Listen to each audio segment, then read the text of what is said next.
Let me begin this evening by expressing my gratitude to the American people for your outpouring of love and support following the assassination attempt at my rally on Saturday.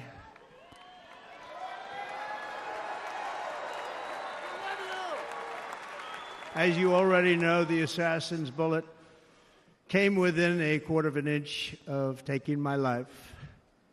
So many people have asked me, what happened? Tell us what happened, please. And therefore, I will tell you exactly what happened, and you'll never hear it from me a second time because it's actually too painful to tell. It was a warm, beautiful day in the early evening in Butler Township in the great Commonwealth of Pennsylvania. Music was loudly playing, and the campaign was doing really well. I went to the stage, and the crowd was cheering wildly. Everybody was happy. I began speaking very strongly, powerfully, and happily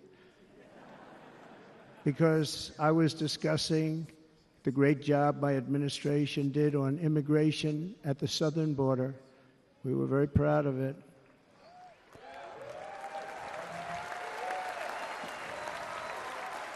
Behind me and to the right was a large screen that was displaying a chart of border crossings under my leadership.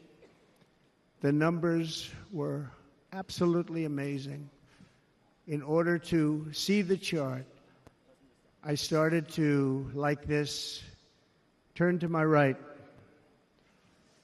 and was ready to begin a little bit further turn, which I'm very lucky I didn't do, when I heard a loud whizzing sound and felt something hit me really, really hard on my right ear.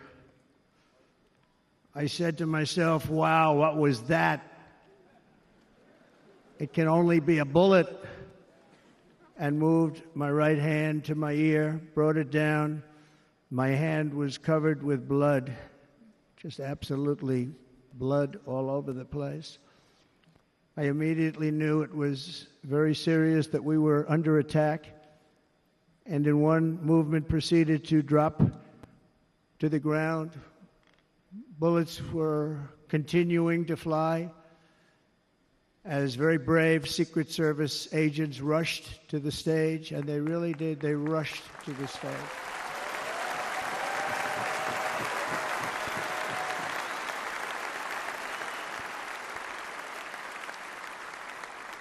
These are great people at great risk, I will tell you, and pounced on top of me so that I would be protected.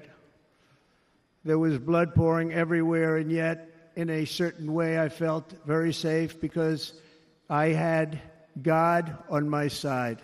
I felt that.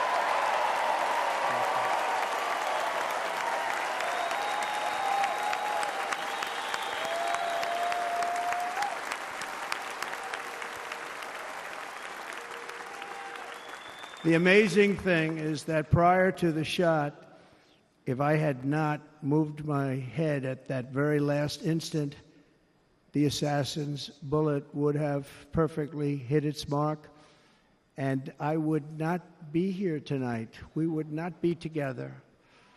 The most incredible aspect of what took place on that terrible evening in the fading sun was actually seen later. In almost all cases, as you probably know, and when even a single bullet is fired, just a single bullet, and we had many bullets that were being fired, crowds run for the exits or stampede, but not in this case. It's very unusual.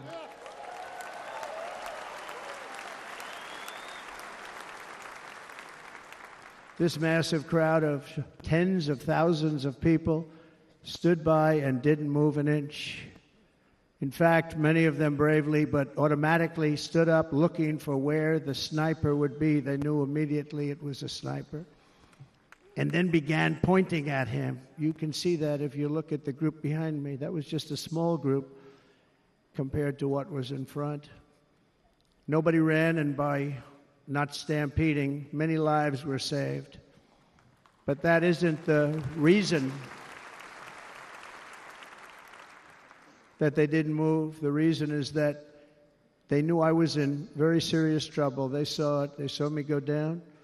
They saw the blood and thought, actually most did, that I was dead. They knew it was a shot to the head. They saw the blood. And there's an interesting statistic. The ears are the bloodiest part. If something happens with the ears, they bleed more than any other part of the body. For whatever reason, the doctors told me that. I said, why is there so much blood? He said, it's the ears. They bleed more. So we learned something, but they just, this beautiful crowd, they didn't want to leave me. They knew I was in trouble. They didn't want to leave me. And you can see that love written all over their faces. Incredible people. They're incredible people. Bullets were flying over us, yet I felt serene. But now the Secret Service agents were putting themselves in peril. They were in very dangerous territory. Bullets were flying right over them, missing them by a very small amount of inches. And then it all stopped. Our Secret Service sniper, from a much greater distance and with only one bullet used, took the assassin's life, took him out.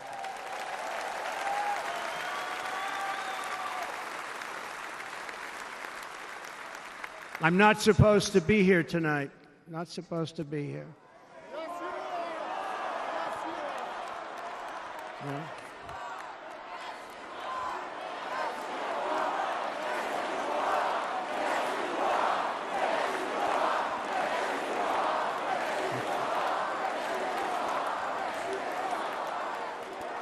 Thank you.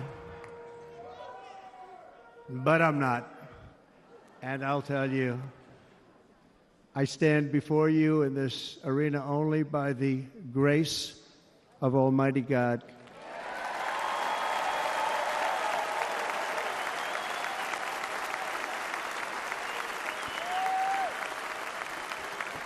In watching the reports over the last few days, many people say it was a providential moment.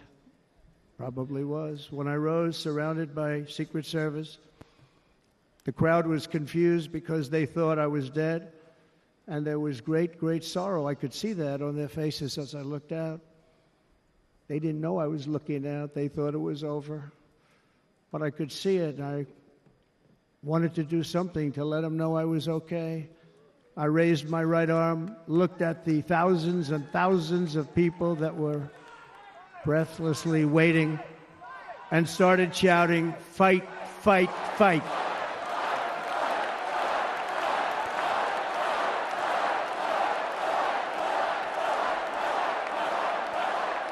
Thank you. Once my clenched fist went up, and it was high into the air. You've all seen that. The crowd realized I was okay and roared with pride for our country like no crowd I have ever heard before. Never heard anything like it. For the rest of my life, I will be grateful for the love shown by that giant audience of patriots that stood bravely on that fateful evening in Pennsylvania. Tragically, the shooter claimed the life of one of our fellow Americans, Corey Comparator. Unbelievable person, everybody tells me. Unbelievable. And seriously wounded, two other great warriors. Spoke to them today. David Dutch and James Copenhaver. Two great people. I also spoke to all three families of these tremendous people. Our love and prayers are with them, and always will be. We're never going to forget them. They came for a great rally.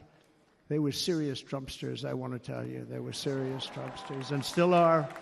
But Corey, unfortunately, we have to use the past tense. He was incredible. He was a highly respected former fire chief, respected by everybody. Was accompanied by his wife, Helen, incredible woman. I spoke to her today, devastated, and two precious daughters. He lost his life selflessly acting as a human shield to protect them from flying bullets. He went right over the top of them and was hit. What a fine man he was.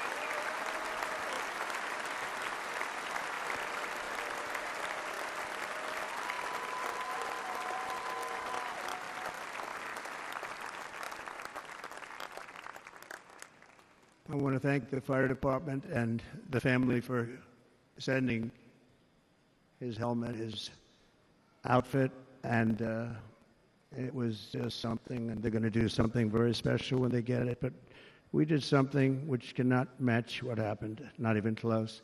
But I am very proud to say that over the past few days, we've raised $6.3 million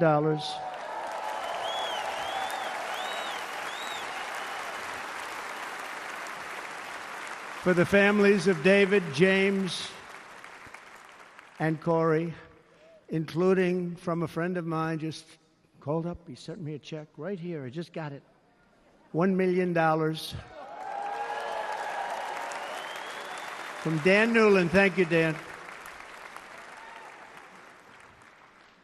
And again, when speaking to the family, I told them, I said, well, I'm going to be sending you a lot of money, but it can't compensate.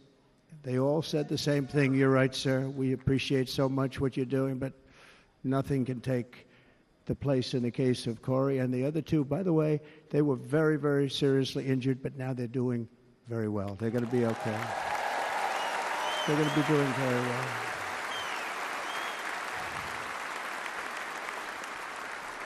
They're warriors. So now I ask that we observe a moment of silence in honor of our friend Corey.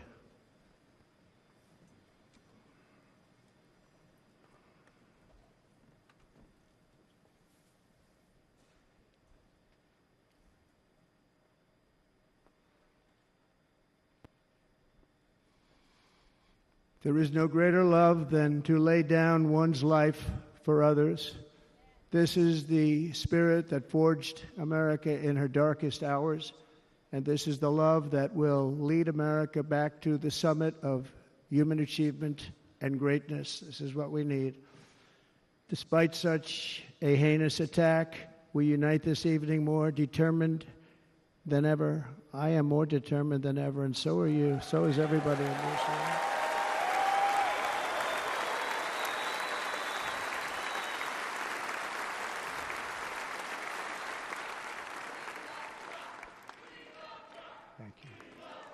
Thank you very much.